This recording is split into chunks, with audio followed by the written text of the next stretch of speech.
Hello மக்களே! இன்னைக்கு நம்ம பார்க்க போகிறது பிரித்திகாஸ் பியூபர்ட்டி மெஹந்தியோட பார்ட் 2 வீடியோ. பார்ட் 1ல ஃப்ரண்ட் ஹேண்ட் டிசைன்ஸ் எப்படி பண்ணியிருந்தோன்றது காட்டியிருந்தேன்.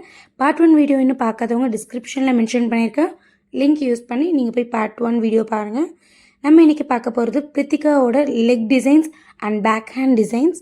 நம்மக்கிட்ட அது மட்டும் இல்லாமல் கெஸ் மெஹந்தியும் கேட்டிருந்தாங்க பாம் லென்த்துக்கு. அதையும் நம்ம இந்த வீடியோவில் பார்க்கலாம். லெக்குக்கு ஃபர்ஸ்ட் ஆங்க்லெட்டில் ஃப்ளாரல் டிசைன் வேணும்னு சொல்லியிருந்தாங்க. ஸோ அவங்க கேட்ட மாதிரி ஆங்க்லெட்டில் சென்டராக ஒரு ஃப்ளாரல், ரெண்டு சைட்லேயும் ஸ்வெல்ஸ் கொடுத்துருந்தோம். லைக் ஹேண்டில் நம்ம யூஸ் பண்ண அதே பேட்டர்னில் தான். ஸோ அதே மாதிரி இருந்தால் இதுலேயும் நீட்டாக இருக்கும்னு சொல்லிட்டு அவங்க கேட்ட மாதிரி ஃப்ளாரல் டிசைன்ஸ் சென்டரில் கொடுத்துட்டு மண்டலா டிசைன்ஸ் கொடுத்துருக்கோம். அதுலேயும் ஹம்ஸ் அண்ட் ஸ்வெல்ஸ் யூஸ் பண்ணி ஒரு மண்டலா ஃபினிஷிங் கொடுத்துருந்தோம். ஸோ இதுதான் நம்மளோட ஃபைனல் அவுட்புட்.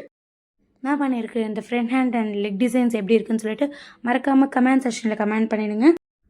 பேக் ஹேண்ட் ஃபுல்லாகவே ஃப்ளாரல் டிசைன்ஸில் கேட்டிருந்தாங்க. ஸோ பிரித்திகா கேட்ட மாதிரி பேக் ஹேண்ட் ஃபுல்லாகவே ஃப்ளாரல் டிசைன்ஸ் யூஸ் பண்ணி கஸ்டமைஸ் பண்ணி கொடுத்துருந்தோம். இப்போ நீங்கள் பார்த்துட்ருக்கிறது கெஸ் மெஹந்தி. ஆக்சுவலி நான் 2 பேருக்கு மட்டும்தான் நான் கெஸ் மெஹந்தி அன்றைக்கி நான் போட்டிருந்தேன். ரிமைனிங் கெஸ்ட் எல்லாருமே நெக்ஸ்ட் டே தான் அவங்களோட பிளேஸ்க்கு விசிட் பண்ணுறாங்க. அதனால் நெக்ஸ்ட் டே என்னையும் கூப்பிட்டுருந்தாங்க கெஸ்ட் மெஹந்திஸ் போடுறதுக்கு. ஃபியூ ஹவர்ஸ்க்கு அப்புறம் பிரித்திகாஸோட மெஹந்தியை ரிமூவ் பண்ணிவிட்டு ஆரஞ்ச் ஸ்டெயினில் வந்திருக்கு, ஸ்டெயின்ஸ் அந்தளவு இல்லவே இல்லைன்னு சொல்லியிருந்தாங்க. இந்த ஸ்டெயின் பற்றி உங்களோட கமெண்ட் செக்ஷனில் கொடுங்க. நான் சொன்ன ரிப்ளைவை பார்க்க மறக்காமல் நம்ம சேனலை சப்ஸ்கிரைப் பண்ணிக்கோங்க. பார்ட் 3ல பார்க்கலாம். Bye bye.